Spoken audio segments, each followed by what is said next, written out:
Philadelphia, Pennsylvania. It's game one of the Ivy League playoff series on ESPN as the Penn Quakers host the Columbia Lions. And welcome inside the broadcast booth, everybody. Andrew Luftglass alongside Corey Nido.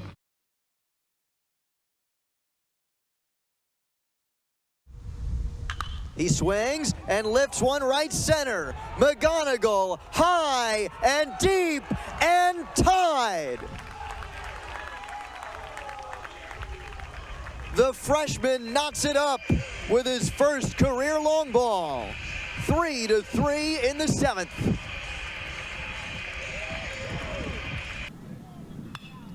Werchin off the fists, no man's land. Blake is out. It's off his glove. Larson scores. Palace around third, and he will slide home. 2 runs are in for the Quakers. 6-0 Penn. As home plate may be secured. This strikes me as a scene of a bunch of people milling around a construction site. Yeah, that looks like a good job. Yep, you really got it in there. Nice work. Top of the order next. The speedy Tommy Courtney, if Wilson gets on, would represent the tying run. And you've got power in behind him. Payoff from Kerwin. Wilson with a hot shot and a great backhand scoop. Irby gets his man 2 gone. Really, if you're looking at this game for Penn, you've got a guy in Zafiro who is unlikely to give you the length of Kevin Acey and Joe Miller, who were their game 1 and 2 starters. 2-2. But he gets 2 strikeouts to start this one. Fanning Hage and then getting Blake on a high fastball. What a start for Cole Zafiro in game 3. Let's take a look at the defensive alignment for Penn. He hasn't needed it so far, but here's what's behind Zafiro.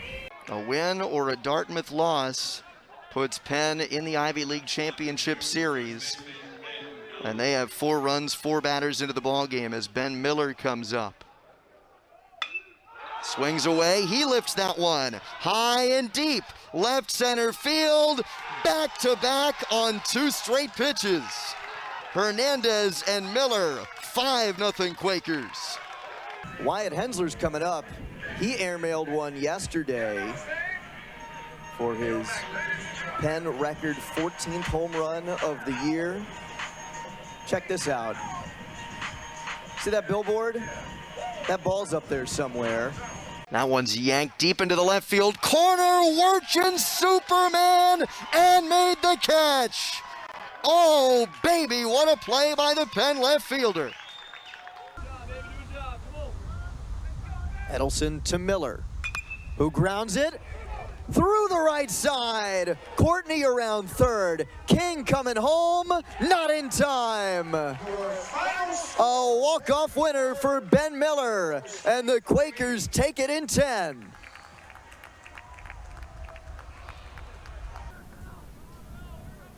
Oh-2. In the air, center field. Solomon is camped. And Columbia has won the Ivy League playoff series. They are in to the NCAA tournament.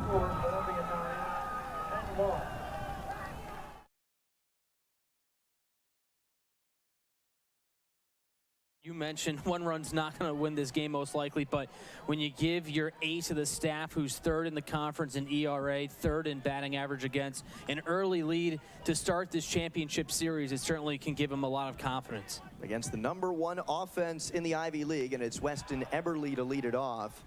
We talked with Brett Beretti, head coach of Columbia, a couple of days ago, and one of the things he circled in this series is the catching matchup. Eberle for Columbia, Appel for Penn. 2 of the better hitting catchers in the Ivy League. 0-1 to Eberle. All you have to know is that the catcher for the Lions is hitting cleanup and the catcher for Penn is hitting leadoff. Don't even have to dig into the stats necessarily, but Eberle is hitting .292. He's slugging .546 on the year. And he slaps that one foul to make it 1-2. And to go with the good production at the plate, Eberle, one of the best catchers defensively. throwing runners out here in the Ivy League, has thrown out 63% of would-be base stealers, 10 of 16 in conference play. So he is that all-around catcher. You hear, oh, is he an offensive catcher, defensive? Eberle is both. And AC gets him swinging at a slider for strike 3. 4 up and 4 down with a couple of punch outs for Kevin AC. That was a nasty pitch by AC. We saw the break there, and it fooled Eberle badly. And AC looking good, in good rhythm. And he's going to have to try and stay in that rhythm with this offense of the Lions, leading nearly every offensive category coming in. And one of those guys among the tops in the Ivy League, Hayden Schott, second in the league in home runs. He's got 11, right behind Wyatt Hensler's 13. He's second in runs batted in, 5th in slugging. High bounder toward Cole Palace, chest high hop.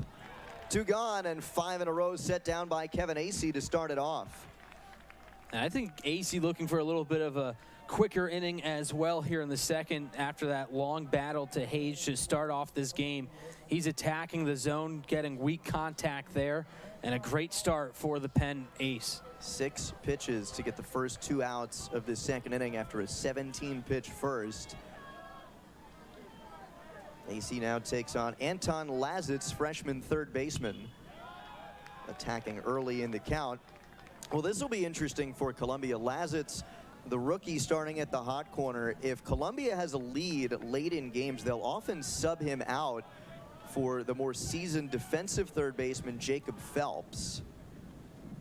Lazitz takes one by the chin, 1 ball and 1 strike. But Lazitz, as a freshman, he has earned his way to that starting third base spot, hitting .313 on the year. AC trying to go 6 up, 6 down, just might do it.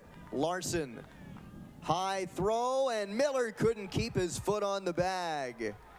Anton Lazitz will be safe aboard at first. A high throw sails from the Penn shortstop.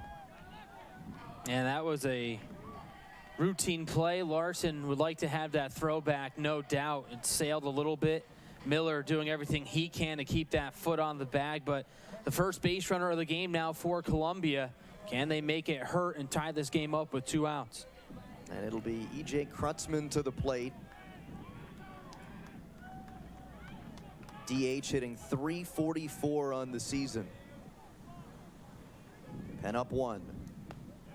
And a slider misses just wide on Krutzman. He has been the DH pretty much all year. And a big guy. He's on the Columbia football team as well as a linebacker. He was a high school quarterback. 5'10", 195 is what he's listed as. Takes low 2-0. Powerful left-hand hitter. And had a good series against Penn, too. 2 for 3 with a homer and a double. That series, by the way, the only time these two teams have met, it was the start of conference play. Penn took 2 out of 3 from the Lions in New York. Krutzman with a big rip and fouls it back. Only game that Columbia won in that series was a come-from-behind walk-off win. They had back-to-back home runs in the bottom of the 9th inning. Jack Cooper tied it with a pinch hit game-tying homer, and then the walk-off by Austin Mowry followed. A little redemption maybe for Columbia. We talked to Brett Beretti, though, we mentioned a couple days ago, and he said it wasn't about redemption this week. It's about something bigger, right? They're looking for that NCAA tournament bid. They've gotten to the tournament 6 times, looking for number 7 in their first Ivy League playoff series since 2018. And he told us, simply put, Penn played better than us that weekend, and it's so long ago. These teams are 2 different teams from when they first met in the Big Apple. But he said they punched us in the face, the stomach early on, and it actually helped the team moving forward, something that they were able to regroup, refocus, and now they're excited to have another shot at them with obviously the championship on the line and an automatic bid to the NCAA tournament. Lazitz tying run on first, and now we'll move to second. A walk to Krutzman.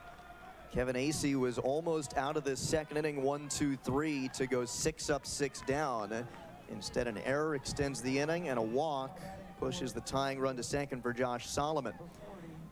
You go back to that Penn series, you said that it helped Columbia. That's what Brett said a couple days ago. right after that series, they lost one more game to St. John's in a midweek non-conference game, and then they rattled off 19 straight wins, 15 straight in conference play. They swept 5 consecutive Ivy League series. 15 straight Ivy wins is a conference record. Solomon, the 8-hitter. Lazitz, the tying run on second. You mentioned that winning streak for Columbia. On the other side, Penn, the only team in Ivy League to win every series this year. So it's only fitting that Penn and Columbia meeting here as the top 2 teams left in the Ivy with a chance to go to the tournament. And Solomon in the 8th spot, 10 homers on the year, takes high and tight 2-0. Yeah, that's something John Yurkow, the Penn head coach, talked about. He said, you know, we were just trying to win every series week in, week out, and we figured, you know, we'll catch Columbia in the conference eventually, but Columbia wouldn't stop winning. So try as Penn might, they were kind of cemented to second place in the conference all year until last weekend, when again Penn swept Princeton on the road, and then Columbia lost 2 of 3 at Dartmouth, the latter the final game of that series. They were up 6 runs in the 8th. Dartmouth came back and won it in extras. Coach Yurkow admittedly said it was frustrating because he thought his team was playing really good ball, and they kept looking at the standings and never making up any ground against Columbia. And then lo and behold, it comes down to the final weekend of the regular season that you alluded to, the crazy comeback wins for Dartmouth. Penn having to play 2.5 games in one day in Princeton. We'll talk later about how John said the team found out that Dartmouth was coming back and won the final game of that series. Solomon couldn't check his swing. It'll be a full count, and so the runners will be off. A base hit will almost assuredly score Anton Lazitz with the tying run, and something to the gap could chase E.J. Kruntzman home with the go-ahead run. Solomon on a 6-game hitting streak rolls that one to second. Palace will retire Solomon, and 2 are left aboard for the Lions. Hearts in Quaker throats into second, but Penn still with a 1-0 lead going bottom 2 in game 1 of the Ivy League playoff series.